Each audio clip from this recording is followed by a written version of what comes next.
Exode 32, 1 à 10.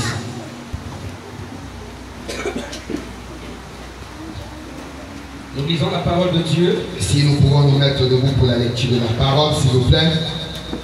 Dans le livre d'Exode, le chapitre 32, Oui.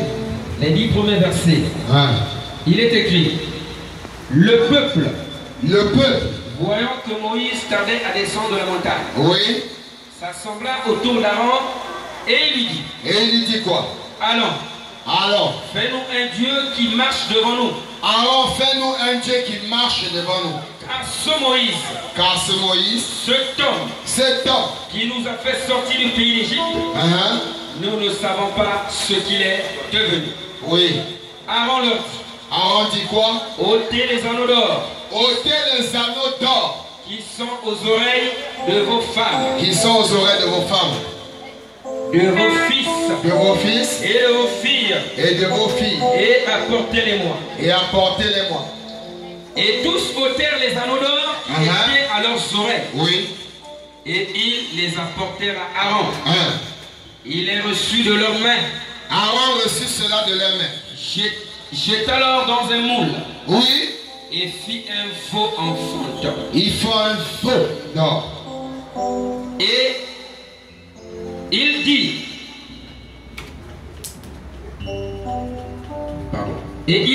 oui. Israël, voici ton Dieu. Grâce tabernacle. Qui t'a fait sortir du pays d'Égypte. Lorsqu'Aaron vit cela, il bâtit un autel devant lui. Il bâtit un autel devant lui. Et il s'écria. Et il s'écria quoi? Demain, il y aura fête en l'honneur de l'Éternel. Le lendemain, ils se levèrent de bon matin. Oui. Et ils offrirent des holocaustes et des sacrifices d'action de grâce. Et ils offraient des holocaustes et des sacrifices d'action de grâce. Le peuple s'assit pour manger et pour boire. Pour manger et pour boire. Oui, ils se levèrent pour se divertir. Pour se divertir après ça. L'Éternel dit à Moïse: oui. Va, descends. Car ton peuple que tu as fait sortir du pays d'Égypte, ton peuple, c'est Moïse. Oui. C'est corrompu.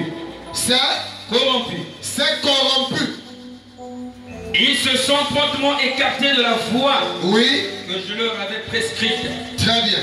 Ils se sont fait un faux enfant. Ils se sont fait un faux. Ils se sont prosternés devant lui. Et ils l'ont adoré. Ils lui ont offert des sacrifices. Et ils ont dit: Israël, voici ton Dieu qui t'a fait sortir du pays d'Égypte.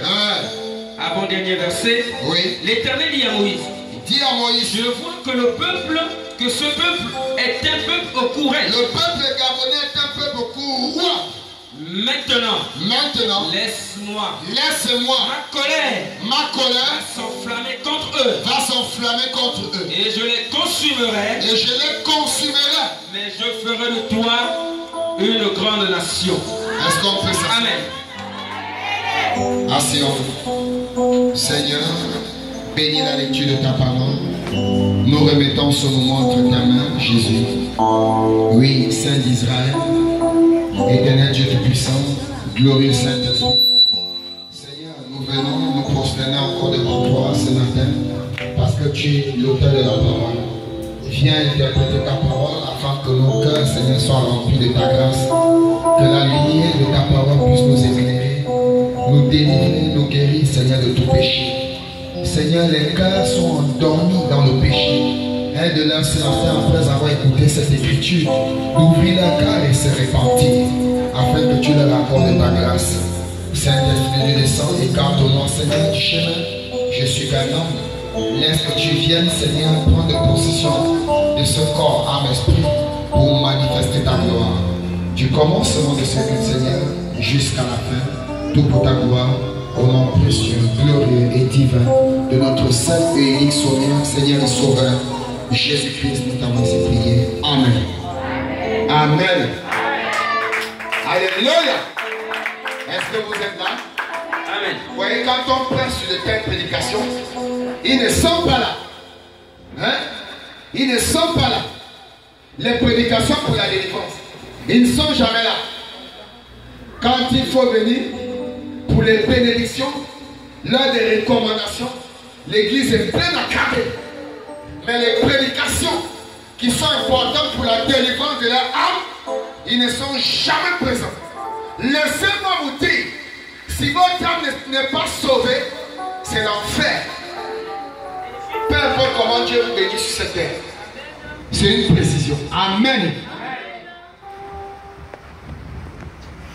Je vais prêcher ce matin.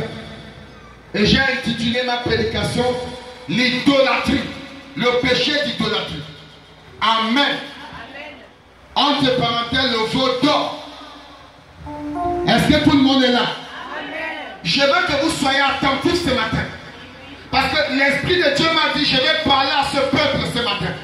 Parce que c'est un peuple rebelle. C'est un peuple courant. C'est un peuple têtu. Je vais m'adresser à eux ce matin. C'est pourquoi je ne veux pas de distraction. Même les enfants, surveillez les enfants. Parce que les esprits mauvais n'aiment pas quand on dévoie les œuvres des ténèbres. Alléluia. Et cette prédication, c'est le dévoilement. Amen.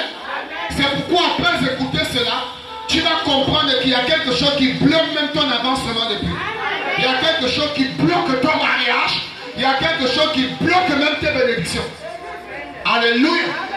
Alors, le péché d'idolâtrie, le veau d'or. Bien aimé, nous allons partir d'abord d'un principe où il faut connaître ce que c'est que l'idolâtrie. Amen. Alléluia. Alors, quand j'ai fouillé mon dictionnaire et la Bible, il me dit ceci. L'idolâtrie, c'est quoi? C'est l'adoration des idoles. Le culte, amen. Alléluia. Les cultes des religions polythéistes ou animistes. Et quand on parle de polythéisme, ça veut dire c'est l'adoration de plusieurs dieux. Et quand on parle d'animiste, c'est l'adoration d'un Dieu. Amen. C'est quoi l'idolâtrie encore? L'idolâtrie, c'est l'amour excessif pour un homme, pour une personne ou pour une chose. Est-ce que je suis là? Est-ce que tout le monde a compris? Alléluia. L'idolâtrie, c'est le culte des religions polythéistes ou animistes, c'est-à-dire qui adorent plusieurs dieux ou qui adorent un dieu. Là, l'idolâtrie, c'est encore l'amour excessif pour une personne ou pour une chose. Amen. Alléluia. Mais frère, quand on nous parle de l'adoration des idoles, c'est quoi l'adoration? C'est quoi adorer? Adorer, c'est rendre culte à une divinité. Mais le mot Dieu signifie objet d'adoration. Alléluia. Nous commençons par là. Mais adorer, c'est rendre culte à une divinité. Mais quelle divinité? Quelle divinité? Amen. Mais Dieu signifie d'abord lui-même son nom, objet d'adoration.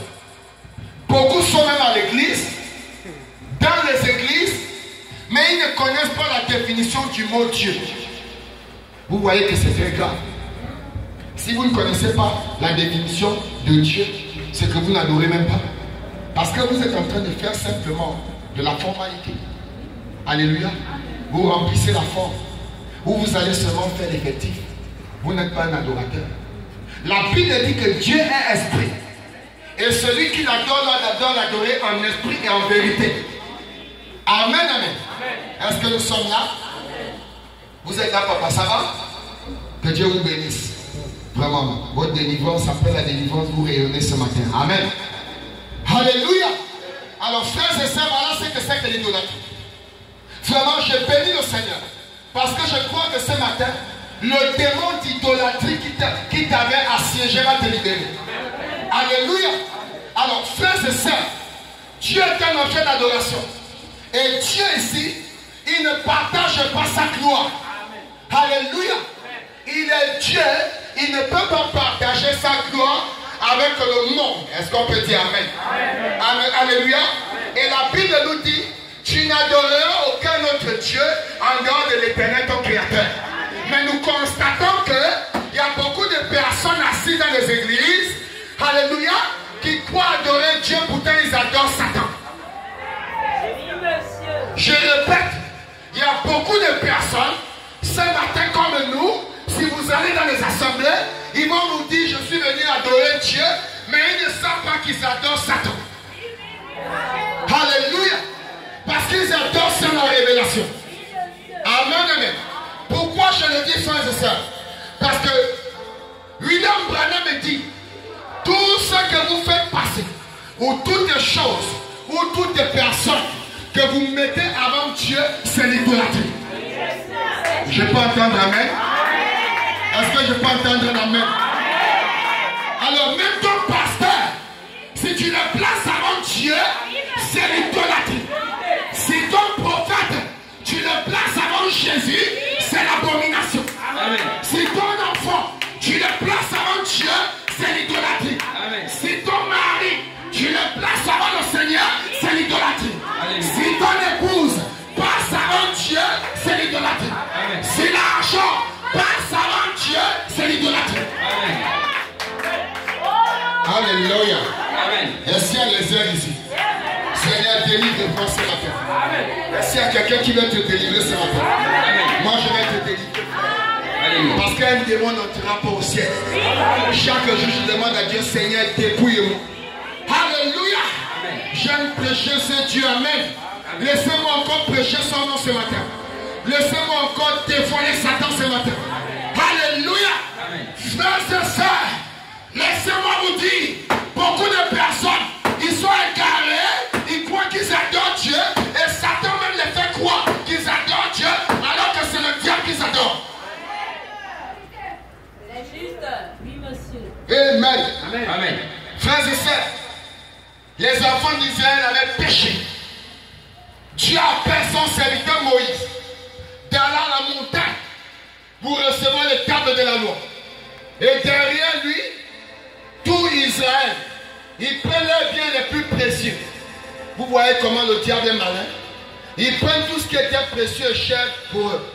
Ils ont fondu cela pour former une statue, un faux d'or, l'idolâtrie, jusqu'à donner des sacrifices, jusqu'à donner des holocaustes, jusqu'à organiser même les fêtes, la nourriture, manger et boire, pour adorer Mammon.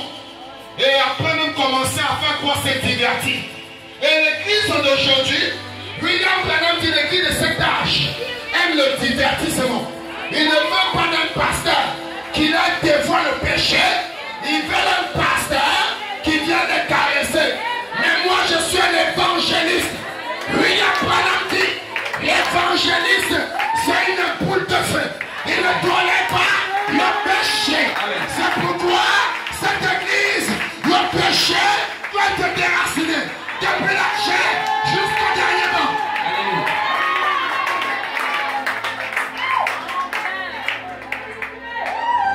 Je commence par moi-même.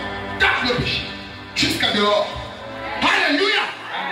Frères et sœurs, Israël a péché. Ils ont commencé à idolâtrer un faux jusqu'à le présenter comme étant, voici votre Dieu qui vous a fait sortir d'Israël. Vraiment. Vous voyez l'être humain, après avoir reçu la main, après avoir noyé tous les Égyptiens, mais après ça quand même, une mort certaine. Après être sorti de l'esclavage, il vient encore fabriquer un faux d'or et il commence à l'adorer. Ingratitude. Amen. Amen. Alléluia. Amen. Les enfants de Dieu avaient péché. Ils avaient commis l'idolâtrie. C'est pourquoi Dieu les a tous tués dans le désert. Amen. Et ce Dieu l'a fait. C'est un Dieu miséricordieux. Laissez-moi vous apporter une précision. Mais c'est un Dieu jaloux. C'est un Dieu de la colère, frère. Amen. Je vous répète, c'est un Dieu miséricordieux. Mais quand sa colère monte, il n'y a plus de retour possible. Amen. Alléluia. Amen. C'est un Dieu d'ordre fait. Amen, amen, amen. Et il s'était idolâtré. Ils ont fabriqué un faux d'or et commencé à idolâtrer ce veau jusqu'à les représenter comme le Dieu d'Israël. Amen, amen, amen, amen. Et vous allez remarquer que l'idolâtrie commence ici là avec le roi Salomon. Alléluia. Amen. Le roi Salomon, il allait prendre des concubines, il allait prendre des femmes, marier des femmes païennes qui étaient des nations qui adoraient de faux dieux. Amen. Et c'est comme ça que l'idolâtrie est entrée dans la maison de Dieu. Amen. Dans Israël, au travers d'un roi qui allait, il a rétrogradé, il allait épouser des femmes qui étaient des adoratrices de plusieurs faux dieux. Amen. Alléluia. Amen. Frères et sœurs, William Branham me dit, Dieu avait épargné Salomon. Oh, un élu frère. Dieu avait épargné Salomon à cause de son alliance qu'il avait tissée avec David. David le père. Si ce n'était pas David, Dieu tuait Salomon. Amen. Comme il a effacé Nimrod. Alléluia. Il allait prendre des femmes païennes. Beaucoup de frères le font encore. Ils parlent prendre les femmes incirconcis qui ne sont pas nées de nouveau. Des diablesses, des Jézabel, des adoratrices des cheveux des morts indiens, des adoratrices des tissages, des adoratrices des make-up, des adoratrices des bijoux. Et ils viennent en faire des femmes frères. Vous êtes déjà morts. Repentez-vous et revenez en arrière. Alléluia. Dieu vous aime tellement. Et il veut que vous soyez parfaite. Comme lui aussi est parfait. Il veut que vous soyez naturel. Parce que vous êtes la plus belle de la terre. L'épouse de Jésus n'est pas n'importe quelle épouse. Et l'époux de Jésus ne peut pas mélanger Jésus et le monde. L'époux de Jésus ne peut pas séparer des choses de la terre. L'épouse de Jésus ne peut pas manger la nourriture pourrie. L'époux de Jésus ne peut pas boire de l'eau sale. L'époux de Jésus ne peut pas se mélanger au péché. Alléluia. L'époux de Jésus ne peut pas adorer plusieurs dieux. Est-ce que je peux entendre un amen? Est-ce que vous êtes là? Frères et sœurs, lisons ça ici. Dans 1 roi 11. Là, tous allez voir. Nous lisons dans 1 roi, oui. Chapitre 11. Le roi Salomon aimait beaucoup de femmes étrangères. Outre la fille de Pharaon, voilà. Des Moabites, des Ammonites, voilà. Des Édomites, des Sidoniennes, des Essiennes, appartenant aux nations dont l'Éternel avait dit aux enfants d'Israël. Quoi? Vous n'irez point chez elles. Vous n'irez point chez ces nations. Et elles ne viendront point chez vous. Voilà. Elles tourneraient certainement vos cœurs du côté de leur Dieu. Frères et sœurs, nous n'irons pas dans le monde. Je vais entendre un grand amen. Amen. Si tu ne dis pas amen, tu es un démon. Alléluia. Amen. Poursuivons. Ce fut à ces nations que s'attacha Salomon, enchaîné par l'amour. Aux nations païennes, aveuglées par l'amour. Frère, ce n'est pas de l'amour. Parce que beaucoup de pasteurs tombent aussi dans ce choc. Amen. Et ils commettent des graves erreurs comme Salomon. Amen. Et quand ils épousent, après non, le pasteur a divorcé. Amen. Qui vous a dit qu'on divorce en Christ? Ça n'existe pas. Dès que vous avez divorcé, l'enfer est déjà ouvert. Alléluia. Amen. Qui t'avait envoyé, frère? Dieu a dit, n'allez pas prendre des femmes païennes. Prédicateurs. Allons-y. Il eut 700 princesses. 700 princesses. Pour femmes. Celui-là, vraiment, il y a une autre. Et 300 concubines. 300 concubines. Pourquoi faire, Seigneur? Et ces femmes détournèrent son cœur. Peut-être même qu'il est mort avec la prostate, je ne sais pas quoi. Allons-y. À l'époque de la vieillesse de Salomon, ces femmes inclinèrent son cœur vers d'autres dieux. Vous voyez, ces femmes ont détourné le cœur de Salomon du vrai Dieu pour commencer à adorer frère. C'est la même chose. Quand vous faites le choix d'une fille qui ne craint pas Dieu, elle détournera votre cœur de la vérité pour le péché. Amen. Je ne veux pas d'amen. Et c'est vice-versa. Mes chères filles, mes chères sœurs, n'acceptez pas la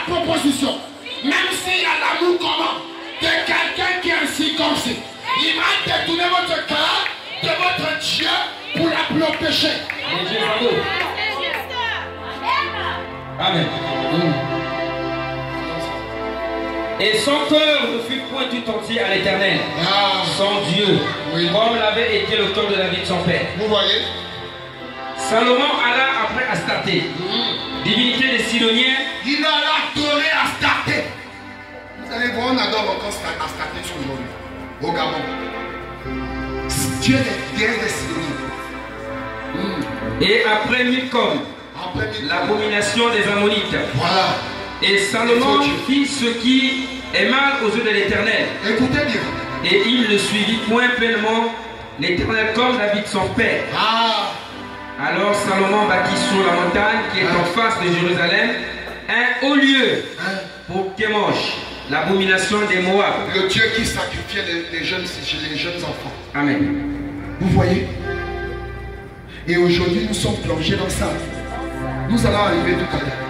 Frères et sœurs, Salomon s'est écarté de Dieu. Il est devenu un idolâtre à cause des femmes. Il se fait que toi aussi tu te trouves dans cette même position. Ce matin, dis à cet homme, nos chemins se séparent. Si tu m'empêches de vivre la parole ou d'aimer Dieu, c'est mieux que nos chemins se séparent. Et Dieu sera avec toi. C'est un choix bien-aimé. Et Salomon, il a adoré les idoles. Des païens, Kémosh, Astarté, Milcom. Alléluia. Amen. Il n'y avait plus l'amour de Dieu. Il a oublié l'élévation que Dieu l'a donnée. Il a oublié le don que Dieu l'a donné.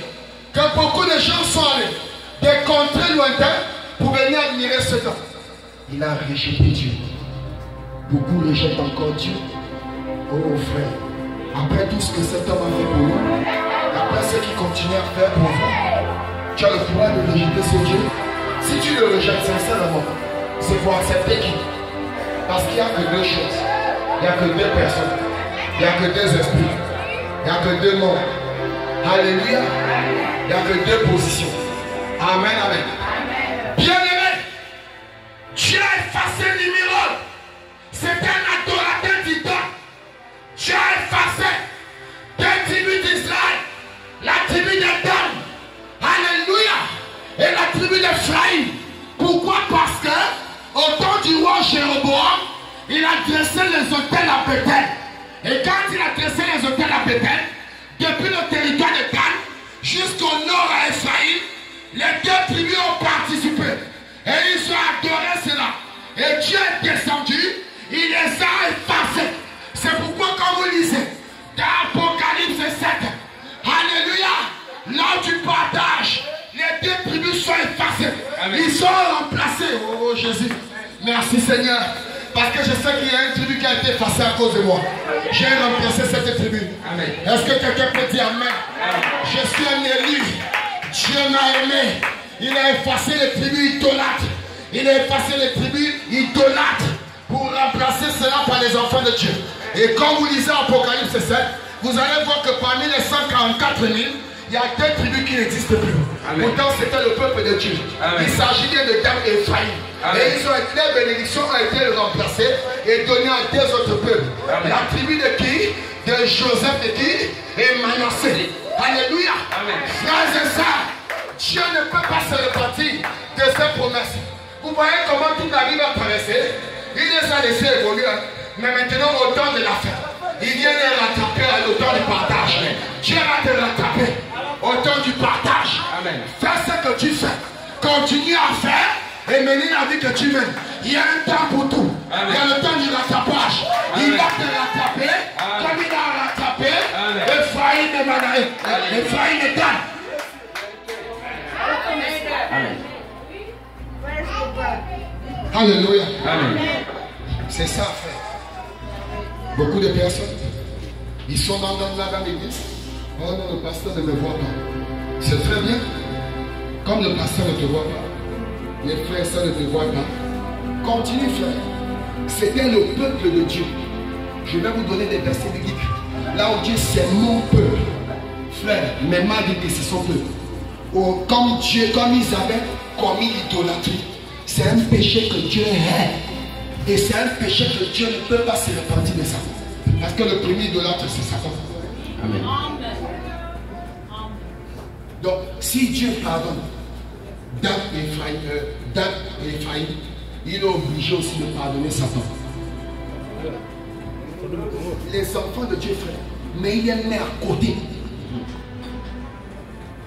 Bon, c'est nous, c'est toi là que tu crois que tu joues et Dieu va. Hein? Dieu est devenu ton ami. Comme c'est une jeune église, je peux faire comme je veux. Je peux me conduire moi-même. Je peux venir comme je veux. J'entre, je m'assois comme je veux. Comme je veux. Je redisparais comme je veux. Et je réapparais comme je veux. Waouh, ça alors. Même ta maison chez toi, tu ne peux pas quand même permettre que quelqu'un qui vit chez toi vienne rentrer, faire dans ta maison ce qu'il veut. C'est la vérité.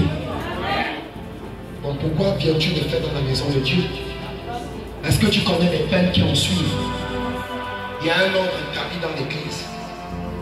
Est-ce que tu demandes à Dieu de savoir quelles sont les conséquences des actes que tu poses? L'idolâtrie, frère. L'idolâtrie. Les peuples de Dieu, les enfants de Dieu pourtant, Dieu est face à Akab parce qu'il était un rebelle. Akab est devenu un idolâtre. Il a dressé les têtes et il adorait les dieux de Baal. Vous voyez comment Dieu me sauve. Tous les enfants d'Israël. Amen. C'est Dieu lui-même qui place Akab au trône. C'est pas un homme, c'est Dieu. Lisez la Bible. Mais comme il épouse une femme païenne qui l'amène à adorer les faux dieux, je dis, hé, je dépasse. Comme si tu n'avais pas existé.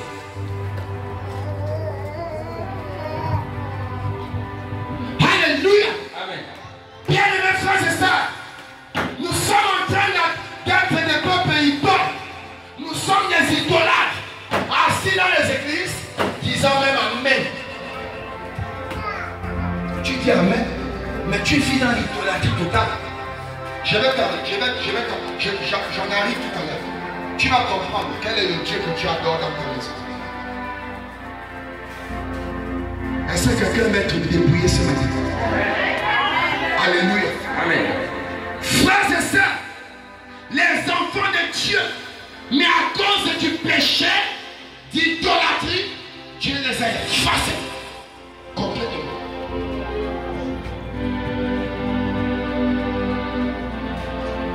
À cause de quoi? Parce qu'ils ont régné Dieu pour commencer à se tourner vers les dieux qui ne répondent pas. Attendez, je vais lire quelque chose. Lisons quelque chose ici avant d'avancer. Prenons Ésaïe 44.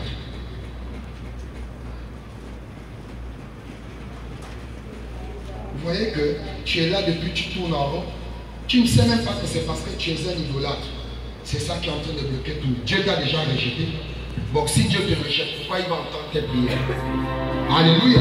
Amen. Quand Dieu vous rejette, c'est fini. Amen. C'est terminé, frère. Donc, pour qu'il t'incline à nouveau, pour que tes prières soient exaucées, refais d'abord le retour en arrière. Et vois ce que Dieu te réprimande dessus. Ésaïe 44, nous allons lire 6 à 8. Nous lisons donc Ésaïe 44. À partir du verset 6 jusqu'au verset 8. Il est écrit: Ainsi parle l'Éternel, roi d'Israël et son rédempteur, l'Éternel des armées. Je suis le premier et je suis le dernier, et hors de moi il n'y a point de Dieu. Ah, je suis le premier, je suis le dernier. Hors l'Éternel, Seigneur Jésus-Christ, il n'y a point d'autre Dieu. Allons-y. Qui a, comme moi, fait des prédictions, qu'il le déclare et me le prouve, depuis que j'ai fondé le peuple ancien, qu'ils annoncent l'avenir et ce qui doit arriver. N'ayez pas peur et ne tremblez pas. Ne t'ai-je pas dès longtemps annoncé et déclaré: vous êtes mes témoins. Y a-t-il un autre Dieu que moi? Y a-t-il un autre Dieu que Jésus? Je n'entends pas le grâce tabernacle. Y a-t-il un autre Dieu que Jésus? Il n'y a pas d'autre rocher et je n'en connais point. Amen. Amen. Jean 14, 6.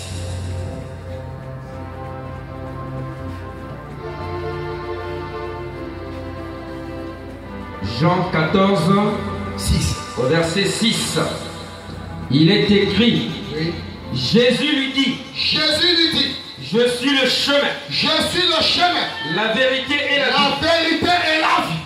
Nul ne vient au Père que par moi. Est-ce qu'on peut pousser le cri de joie? Amen. Alléluia. Amen.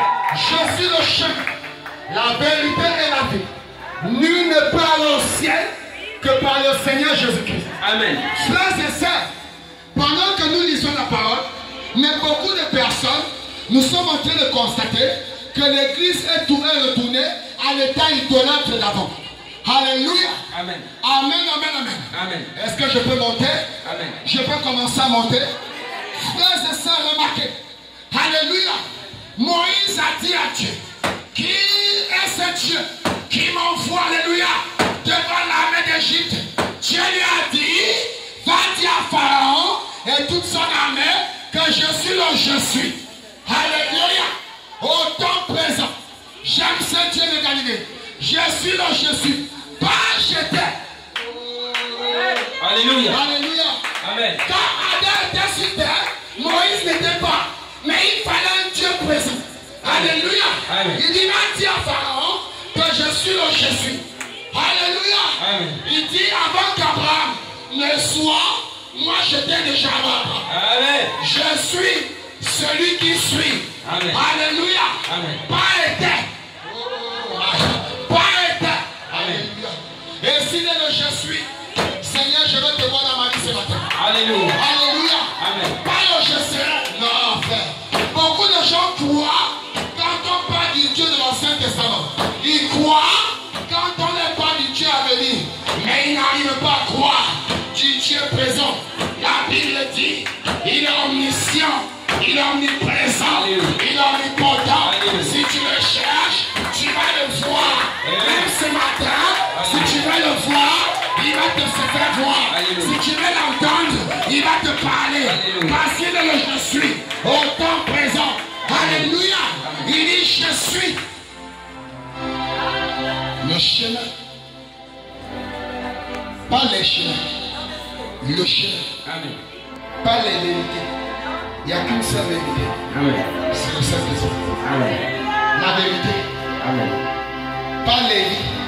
Il n'y a qu'une seule vie éternelle. Amen. C'est le Saint-Esprit. Amen. Je suis le chemin, la vérité et la vie. Alléluia. Amen. Merci Seigneur.